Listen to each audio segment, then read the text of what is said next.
Shalom Bapak Ibu Saudara yang mengasihi Tuhan Yesus Kristus. Haleluya.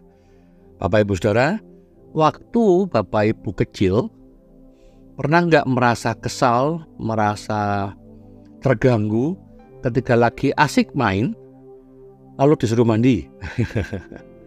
Lagi asik main, lalu tiba-tiba suruh berhenti dan disuruh les. Les inilah, les itulah.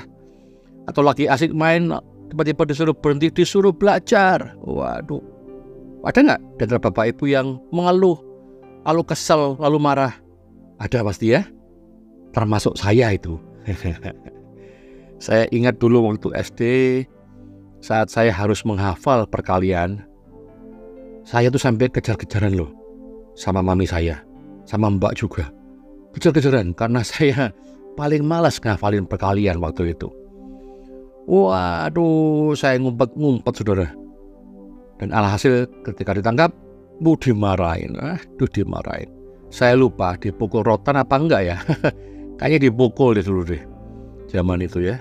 Tapi sekarang kalau saya mengingat hal itu, seandainya saya tidak dipaksa untuk disiplin penghafal perkalian, maka saya akan sangat kesulitan untuk menghadapi pelajaran berikutnya.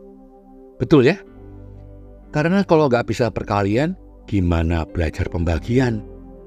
Lalu gimana belajar faktorisasi, belajar KPK, FPB, persamaan, diferensial, integral? Wah, pasti nggak bisa semua kalau nggak ngerti perkalian. Bapak Ibu Saudara, seringkali kita itu mengeluh ketika harus disiplin melakukan sesuatu. Sehingga disiplin itu seringkali kita anggap sebagai beban yang harus dihindari. Anak kecil yang sedang belajar berjalan, dia harus disiplin untuk berlatih. Ya kan? Kalau dia malas berlatih, dia tidak mau disiplin berlatih, maka dia cuma merangkak doang. Dia nggak akan pernah bisa berdiri.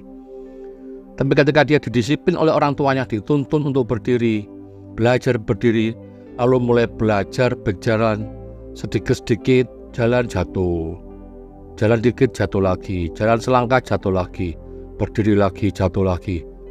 Tapi setelah disiplin belajar jalan itu selesai dan anak itu lulus, dia sudah bisa berdiri, berjalan dengan lancar, maka dia akan bebas Bapak Ibu. Dia bebas melakukan apa saja dengan kakinya.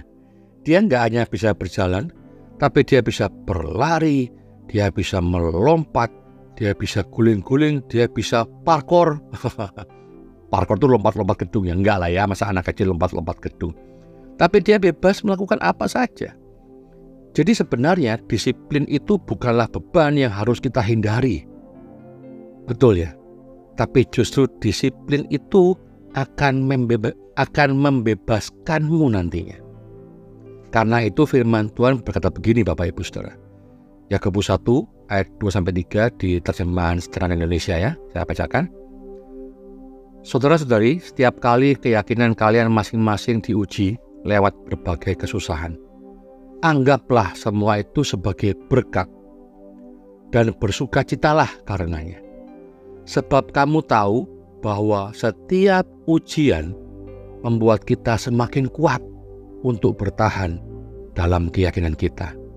Amin. Segala ujian dan pencobaan itu adalah disiplin rohani buat kita. Disiplin rohani yang di ujungnya akan membuat kita semakin kuat, makin teguh berpegang pada iman kepada Yesus Kristus. Dan di ayat 4 bilang begini, jadi bertahanlah terus sampai akhir, supaya kamu tumbuh dewasa dan semakin diperlengkapi, sehingga tidak kekurangan apapun secara rohani. Saudara, saat engkau lulus dalam disiplin rohani itu, firman Tuhan berkata apa? Engkau tidak akan merasa kekurangan apapun secara rohani. Hasilnya engkau akan makin mudah memuji, mengucap syukur kepada Tuhan. Karena apa? Karena situasi dan kondisi jasmani tidak lagi mempengaruhi imanmu, tidak lagi mempengaruhi damai sejahteramu, tidak lagi mempengaruhi sukacitamu. Sehingga seperti anak kecil yang sudah jago berjalan, maka engkau pun sudah bisa lari-lari, engkau bisa jungkir balik tanpa sekalipun kehilangan imanmu. Amin. Amin, Bapak Ibu Saudara. Jadi hari ini, jika engkau sedang didisiplin sama Tuhan melalui berbagai pencobaan, tekanan, kesusahan, jangan baper Bapak Ibu. Ingatlah bahwa Allah tidak pernah merancangkan hal yang buruk pada kita. Bahkan Allah tidak pernah meninggalkan kita. Dia selalu bersama-sama dengan kita dalam menghadapi segala pencobaan itu.